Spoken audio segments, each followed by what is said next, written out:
বাইরে যা প্রচন্ড গরম পড়েছে, সারাদিন মনে হয় জল খেয়ে থাকলেই খুবই ভালো লাগে। তো যাই হোক, কিছু তো করার নেই, আজ রবিবার, কিছু রান্না করতেই হবে। তো চলো আজ দুপুরে কি কি রান্না করছি সেটাই তোমাদের সাথে শেয়ার করি। আজ রান্না করব চিকেন আর পটল ভাজা। তো চিকেনের সমস্ত মশলাপাতি কেটে রেডি করে নিয়েছি, আর এখানে বাটা মশলাগুলো রেডি করেছি। আর এখানে কড়াইতে তেল দিয়ে দিয়েছি, দিয়ে পটলগুলো কেটে নুন হলুদ মাখিয়ে সুন্দর করে লাল লাল করে ভেজে নিচ্ছি পটলগুলো। আর এখানে আছে স্যালাড, স্যালাড বানাবো। শসাগুলো জলে ধুয়ে নিচ্ছি ভালো করে, কিছুক্ষণ জলে দিয়ে রেখেছি। তো ভালো করে খাওয়ার সময় স্যালাডটা বানিয়ে নেব। হয়ে গেছে আমার পটলগুলো ভাজা লাল লাল করে, এই যে লাল লাল করে দেখো পটলগুলো ভেজে নিয়েছি। আর বন্ধুরা, শুভ দুপুরে শুভেচ্ছা রইলো সবাইকে। প্রচন্ড হারে গরম পড়েছে দুপুরে, কিন্তু বেশি বেশি করে জল খাবে সবাই। বাইরে গেলে ছাতা জল নিয়ে বাইরে যাবে, সবাই সাবধানে থেকো। তো যাই হোক, এখানে আমি চিকেনটা রান্না করা শুরু করে দিয়েছি। এই যে কোচানো পেঁয়াজ, কাঁচা লঙ্কা, তেজপাতা দিয়ে ভালো করে ব্রাউন কালার করে ভেজে নিচ্ছি। হয়ে গেছে, এবার গুঁড়ো মশলাগুলো আমি দিয়ে দিলাম, দিয়ে একটু নেড়ে চেড়ে কেটে রেখেছি 2 পিস টমেটো, টমেটোগুলো দিয়ে একটু সামান্য নুন দেবো যাতে টমেটোগুলো ভালো করে গলে যায়। আর বন্ধুরা, তোমরা কে কি রান্না করছো অবশ্যই কমেন্টে জানিও। হয়ে গেছে আমার মশলাটা কষানো, অল্প একটু পেঁয়াজ বাটা দিচ্ছি। পেঁয়াজ বাটাটা ছিল তো ভাবলাম একটু হাফ চামচের মতন দিয়ে দিয়েছি। দিয়ে এই দেখো ভালো করে কষিয়ে নিয়েছি মশলাটাকে।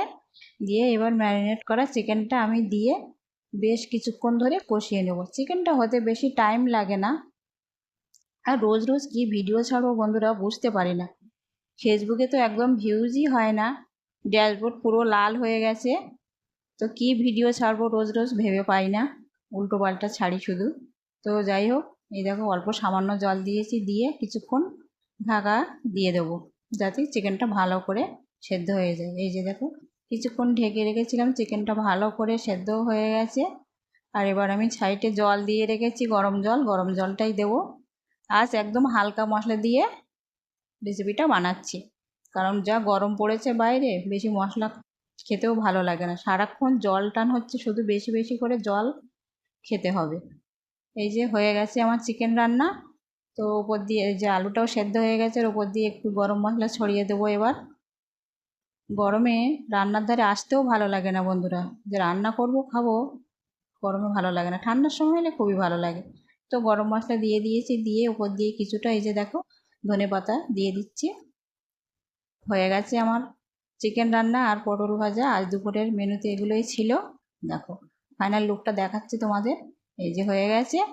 তো দুপুরে আমি ভাত নিয়ে নিয়েছি, ভাত নিয়ে রেডি হয়ে গেছি, খেতে বসবো এবার। তো যাই হোক বন্ধুরা, আজকের ভিডিওটা আর বেশি বড় করব না। আর এখানে দেখো গন্ধরাজ লেবু নিয়েছি, পটল ভাজা, স্যালাড আর চিকেন সব কিছুই নিয়ে বসে পড়েছি। আজ ভিডিওটা এই পর্যন্তই। ভিডিওটা কেমন লাগলো তোমাদের অবশ্যই কমেন্টে জানাবে, ভালো লাগলে লাইক কমেন্ট শেয়ার করে পাশে থাকবে। দেখা হচ্ছে পরবর্তী ভিডিওতে, ততক্ষণে সকলে ভালো থেকো। ধন্যবাদ সবাইকে, টাটা।